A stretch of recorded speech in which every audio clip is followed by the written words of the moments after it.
Jeff, Jeff, Jeff.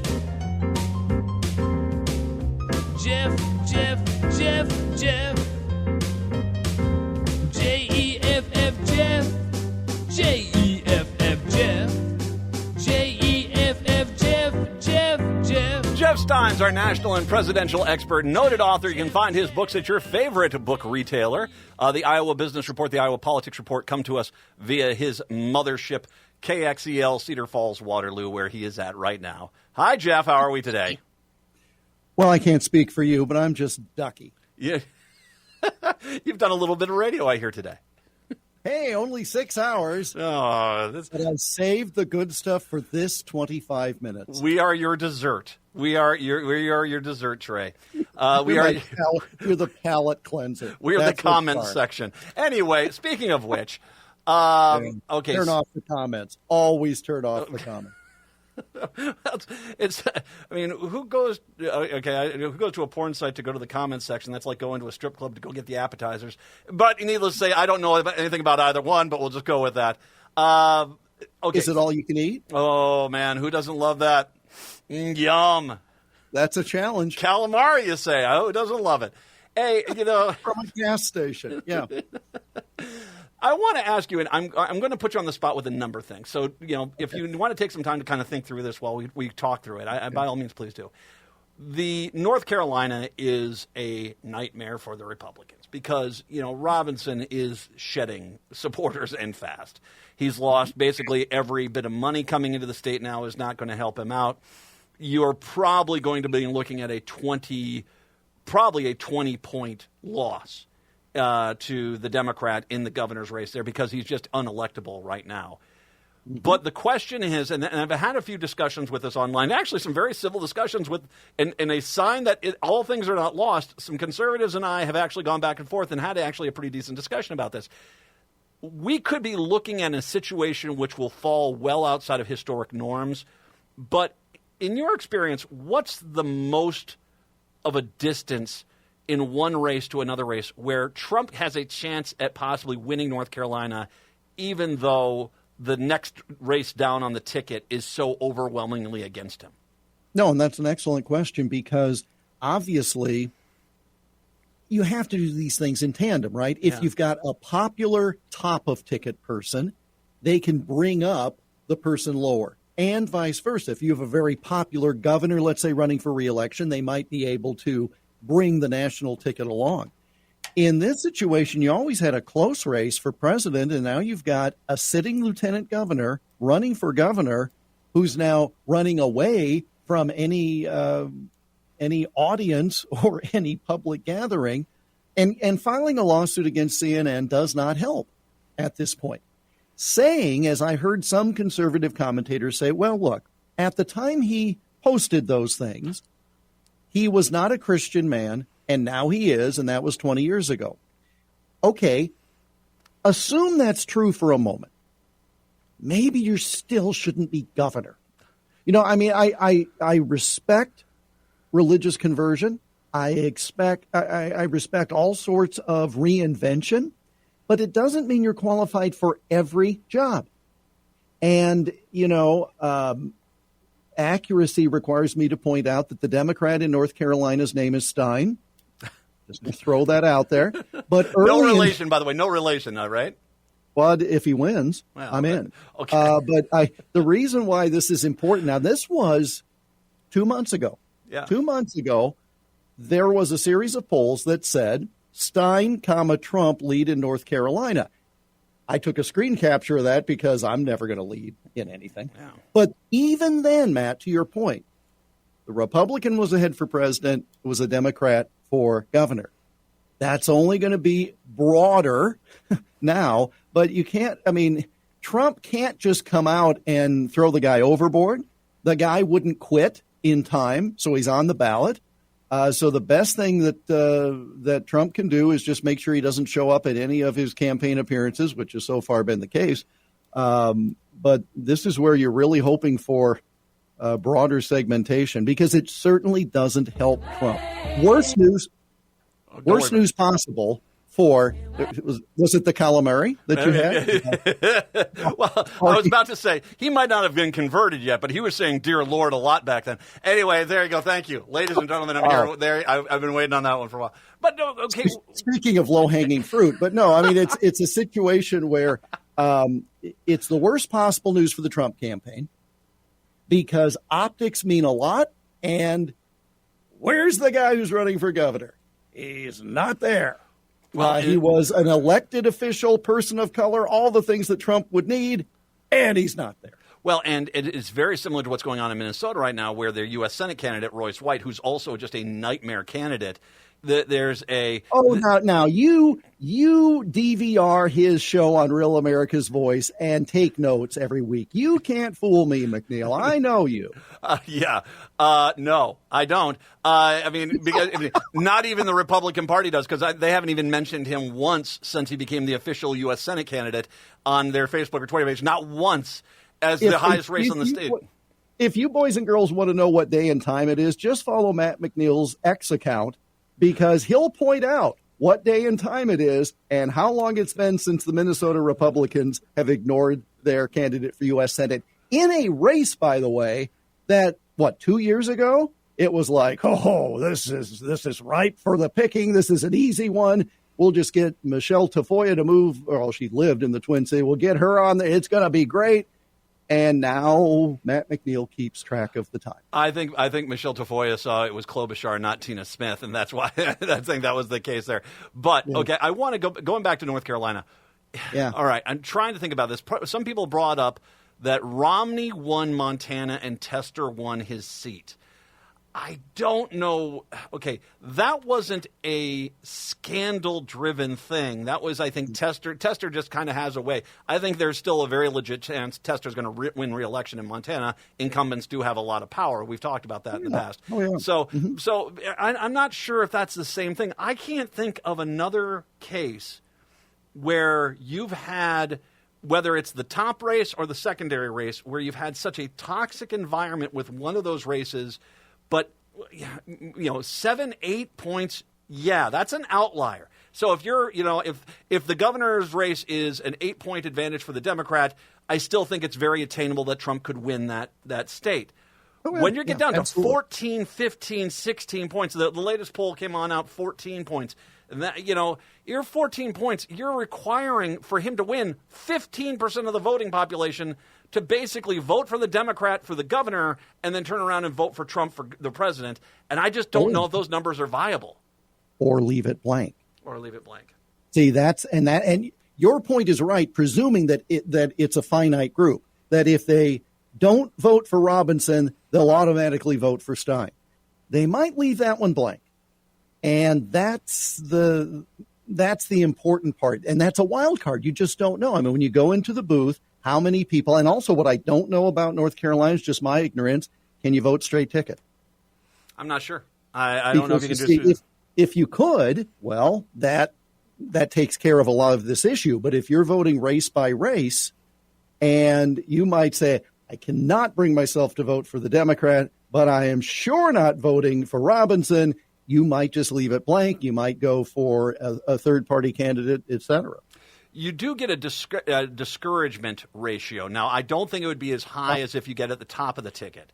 It'd be the president's race. But in the governor's race, you are going to get some people who would go vote all Republican who basically sit out the entire election. And because they just said, okay, this is a joke. And once again, as much as you and I are watching this play out on a national stage, I can only imagine what the coverage is like in North Carolina of this going on right now.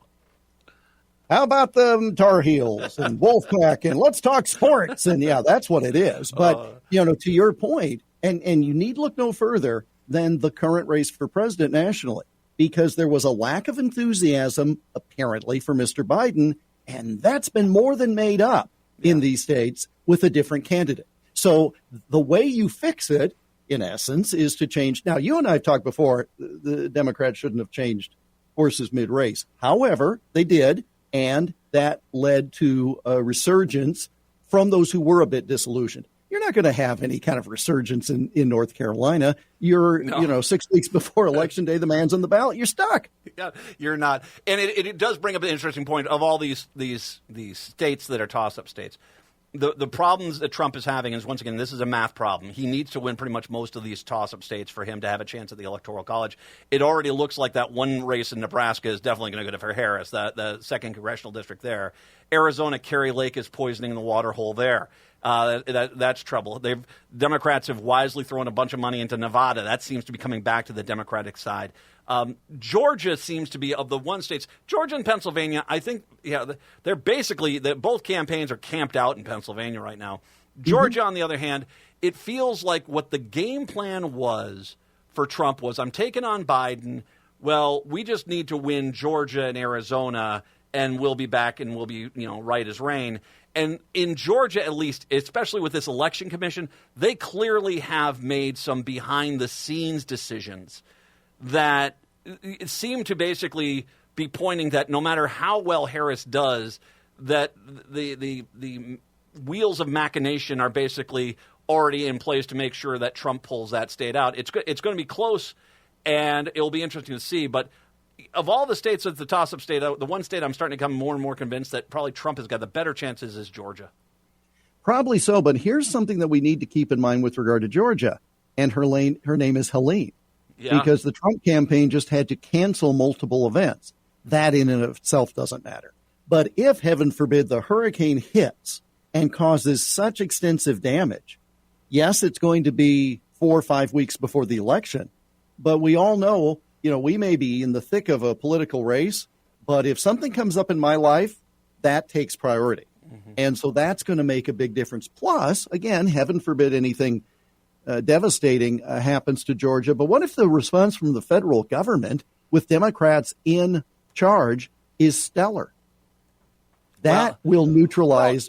Again, it's like, why do we have campaign rallies at the last minute? We want to be the last voice you hear. If the last voice you hear is a sympathetic figure from Washington who says, we know how to take care of this, let's do it another 4 years, that could make a difference in such a close state. One of the things I've really liked about Joe Biden is when it comes to national disasters, whether that forest fires, anything like that, he gets the federal government out there, and he does a very good job of it. And you look at Kentucky, what happened with those tornadoes that came through, those really bad ones.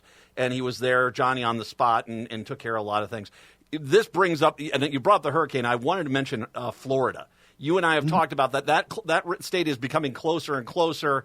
The first poll came out that showed the Democrat actually leading Rick Scott there by 1 point. Now, that was an outlier. I'll be the first to say it. But this state's going to get close because of that abortion amendment that's on the ballot, the constitutional amendment that needs 60 points.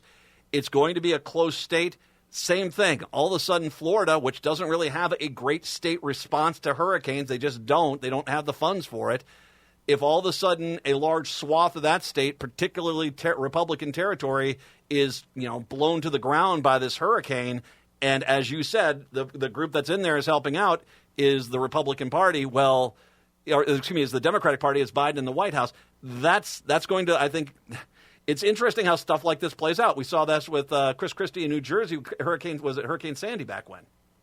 Well, and I've already had a couple of people say to me, the track of that hurricane is going to go right over the Redneck Riviera, as they call it, the panhandle of Florida. And that, again, same issue as with Georgia. If you take the most Republican part of Florida, when you have the presidential election, the Senate election, and, an abortion amendment on the ballot. Oof. Again, all of which could be close.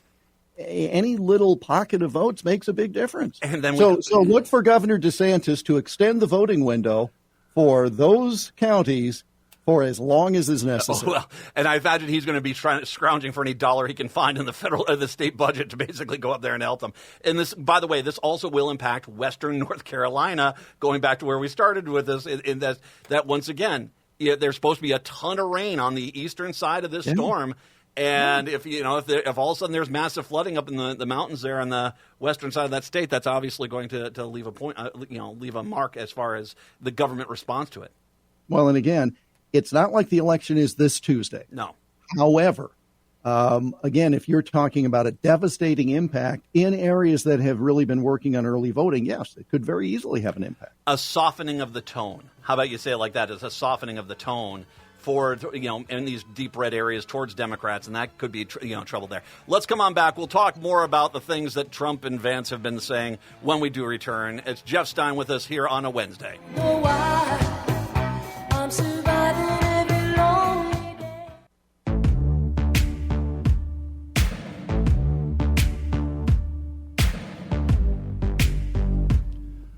Broadcasting in the evenings on WCPT 820 Chicago's Progressive Talk. In the nighttime hours, 1150 AM KKNW in Seattle. And, of course, live in the afternoons on AM 950, the Progressive Voice of Minnesota. It's the Matt McNeil Show. Jeff Stein joining us right now. You did point out here, breaking news, that the House, I give Johnson credit, it would have been political suicide for them to basically shut down the government right before the election. And I don't know.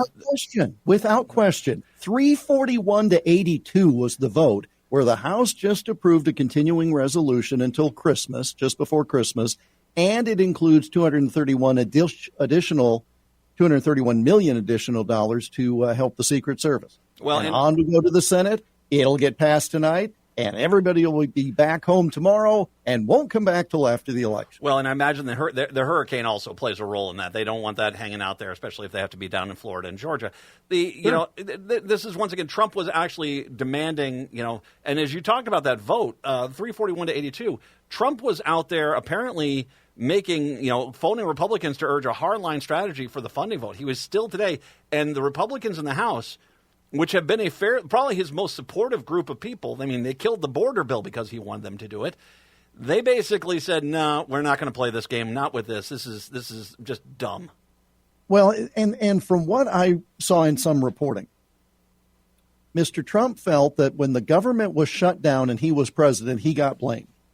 So his thought was, if the government shuts down and Democrats are in office, they'll be to blame. Well, there's a couple of flaws in the logic. One is Biden is president, not the candidate. So you have to not only say the shutdown is the White House's fault, but it's Harris's fault. Plus, it was the Republicans who have control of the House, numbers-wise. And where's the regular order for the budget bills? Yeah.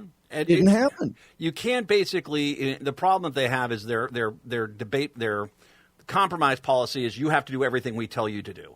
And I think most people see through that when they present that. There's no leeway, there's no this. Here's our bill. This is the only bill. No compromise, no nothing. Well, we're not going to go along with it. I think people see that for what it is. Two issues with that. Yeah, with having a continuing resolution idea for 6 months and have the Voting Act attached, that was a stunt. Even the representative, the Republican who was most passionate about that Voting Act, said, it won't help. There's not enough time to enact it. Yeah. We should have done this 6 months ago. But the other thing is, pass your budget bills and let the Senate take them up or refuse to. Because if, in fact, the House had gone through regular order, passed all the 12, 13, whatever budget bills, and Chuck Schumer would have just said, I don't like them, we're not bringing them up, then you've got somebody to point to. But when you don't even do your part, it's hard to say, well, we're getting no help from the other side. See, it doesn't even get to the point you just mentioned because they don't even pass it. Exactly. Well done. The Trump. I've had way too much coffee today. I apologize. That was spot on, man. The Trump. Okay, clearly his numbers with women. His numbers with women are worse than his numbers are positive for men, and that's creating a vacuum. He knows it. He has to try to win them over. His speech yesterday was not how you do it. I'm here to protect you. I'm going to be there for you all the time. He doesn't seem to understand the problem he has is that most people are angry. Most of the women are angry because of him. And so, I don't know what he could say to win them over. You can't send J.D. Vance out there. He's less popular than herpes. It's... Has there been a poll on that? Apparently there was. To be fair, he did beat out herpes, but it was close. And so it's just... I need to see the numbers. I need data. Well, here's the thing. You don't get up there with the background you have. but leave only half of the background. That's fine. You don't get up there and say, women will love me. Ugh. Try using different verbiage. Try limiting it to policy as opposed to Trump will take care of all the women. That was the problem at Studio 54 in the 80s. You're welcome. For him, about the only thing I think he could possibly do to try to win some women back would be to say, I am for passing a federal law that makes abortion the law of the land again. And I don't think he understands. He's trying very hard, and Republicans have tried very hard to say, well, you move to, I guess, a different state. You don't have to stay where you are. Move to a state where they have the laws that you like. See, that's the choice you have, without understanding really what they're kind of saying there, acting like it's an easy option for you. I don't know how he's going to reclaim women voters, and it only seems to be getting worse and worse for him as we get closer to November. Well, if he were to say, I'll sign a bill to make abortion legal across the country, he'll lose the support he does have. Yeah. And this is the problem with so many candidates, and you used an extreme example, but here's the thing. They work so hard to get this little slice over here that they think they have to have, they wind up abandoning the base, and so they get absolutely nothing. Just say what you feel, say what you believe. That's the only way it's going to work out. I'm going to actually question you, though, on one thing you just said. Would he lose how much of his base? He'd lose some evangelicals for sure. And that's the case. But I think MAGA is MAGA. And MAGA, I think that they would say, if he came out and said, it doesn't mean you have to have one, but we're going to make it legal. If he did this, I don't think the damage done would be as bad. It would be bad to a point. I do. I think it's game over. I truly do, because of the fact that he made such a big deal about, I'm the one who appointed 3 justices. Yeah. I did more to overturn Roe versus Wade. It's a state's issue. I agree. And you can't then he's getting roasted for simply saying government should fund in vitro fertilization, IVF. Mm-hmm. He's getting roasted for saying that from his base. If he went the next step, it's not just the base, it's people saying, you can't believe a thing this guy says. He's saying that Harris can't be believed. Well, what are you doing to us? Well, I just think it would be suicidal. And he wouldn't pick up any votes either, because everyone would see right through it. Because nobody will believe it. Who's going to go, you know what? I think he had a revelation. Trump is the voice of reason. No, that's not going to happen. Not anytime soon. No, McNeil is the voice of reason, boys. Oh, gosh. I loved when Freeman McNeil played for the New York Jets, because then I'd see my name sometimes. McNeil scores 3 touchdowns. Hey, what do you know? Jeff Stein, once again, the Iowa Politics Report, the Iowa Business Report. We'll get that all posted later. Jeff, thank you very much. We'll talk to you next week. Seattle, Chicago, talk to you tomorrow. Minneapolis, St. Paul, Hour 2 up next.